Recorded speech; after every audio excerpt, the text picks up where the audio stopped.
Hi, welcome to the Brief Book Reviews channel, otherwise known as An Old Guy Reviews the book that he's read this week. So what's the old guy read this week? Well, book I've read this week is this one. It's called Dead Man's List by author Karen Rose. It was published as a hardback here in the United Kingdom on the 6th of March 2025 by Headline. And it's book 3 in the San Diego Case File series from Karen Rose. What's it all about, I hear you say? Well, book kicks off with Homicide Detective Kit McKitrick. She's going out on a date, second date, with her friend psychologist Sam Reeves. There's been a bit of a gap between first date and second date for various reasons, including Sam's father was ill, but they were both a bit nervous about it. Kit, because she knows Sam's a really good guy, she likes him, but she's worried that sometimes she can be a bit too much of the bad cop and will this put him off. He's also nervous because he likes her. So they decide to, on their second date, to go on a trail walk. They both got dogs, so off they set. So Kit with her dog Snickerdoodle, poor old Snickerdoodle, fancy getting lumbered with a name like that. But anyway, I digress. Kit and her dog Snickerdoodle, Sam and his dog Siggy, and off they go on a trail. And it's one that's a little bit off the beaten track, but Sam's experienced walking trails, so they don't think they've got too much of a problem. When all of a sudden the nice day out turns into a bit of a nightmare because one of the dogs goes off the leash and suddenly doesn't come back again. They're looking for the dog and suddenly find a dead body. Dead body's basically been wedged under a couple of boulders.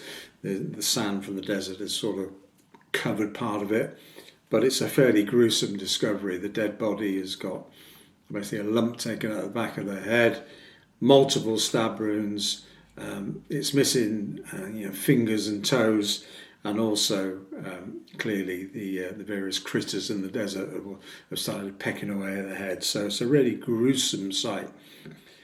What makes it worse is that very soon they realise, obviously they call it in, they realise who it is, and the dead body is Councillor Brooks Munro. It's fair to say old Brooks has got a bit of a rep. He's known for being charming when he needs to be, but he's also got a reputation of being a little bit dodgy, to say the least. So Kit and her detective partner Connor are assigned the case, and they need to find out what on earth's going on here. They very soon discover that Brooks wasn't killed. Brooks Munro wasn't killed out on the desert trail. He was abducted. And they're worried about the multiple stab wounds. The body's in a terrible state, and they're wondering if this is, perhaps an Orient Express type murder where multiple people have administered the wounds that killed him. But that's just a slightly working theory to try and understand why there were so many stab wounds. And they quickly discover that Brooks Munro was basically at it. He'd married into old money. His wife Wilhelmina came from a family that owned a large hotel group, but she knew what Brooks was like and gave him an allowance every month.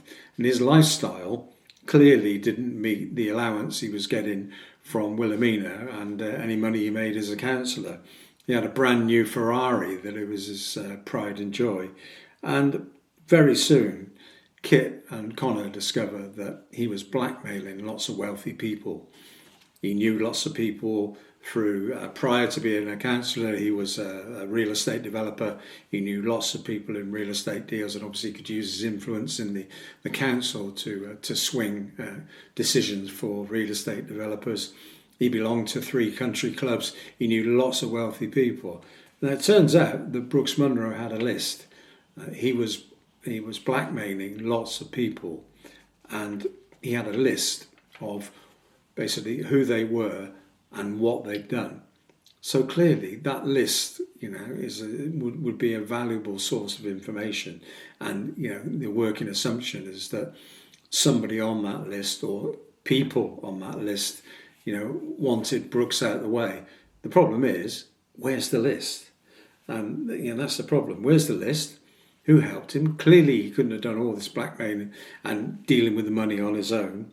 And who would kill to stop the list being published? Because all of a sudden We go from the murder of Brooks to more people disappearing and being murdered.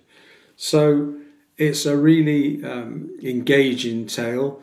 It's strange in some ways because we see the relationship between Kit and Sam. I nearly got his name wrong. Kit and Sam, and the nervousness that goes behind that. So that's one tale.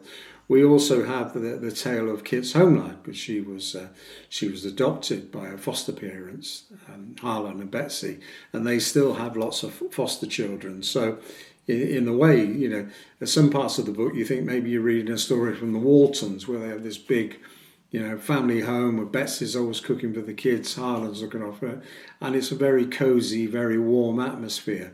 And then you have to contrast that to the blackmailing that's going on, the case that Kit is trying to solve, and clearly, all of a sudden the bodies are piling up, and with a lot of murder mysteries, as it happens, the main characters are suddenly, as they get nearer to finding out who the perp is, are in danger themselves. So it's a very well written tale. As I said, it gets a little bit schmaltzy at times, where we have Kit's home life, but nevertheless a very well written tale. You don't know who's responsible until right near the end. 463 pages, so it's quite a chunky read. But I really enjoyed it. I hadn't read a Karen Rose book before, certainly hadn't reviewed one on the channel. This is a good story. It's an intriguing story, because as I said, you don't know who's on the list, what they've done, and who's responsible for trying to hide that list. So, really good read. It's also referred to at times as a dead man's switch, because effectively that list was Brooks Munro's, guarantee, is something you keep in his back pocket if needed. So, really good read. I'd give it 7 out of 10. As I said, 463 pages, good read. I think that's it for this week's brief book review. An engaging murder mystery.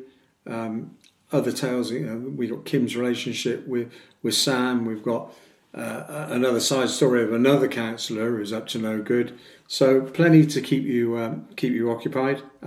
That's it for this week's brief book review. 10/10 till we do it again. Thanks for watching. Bye.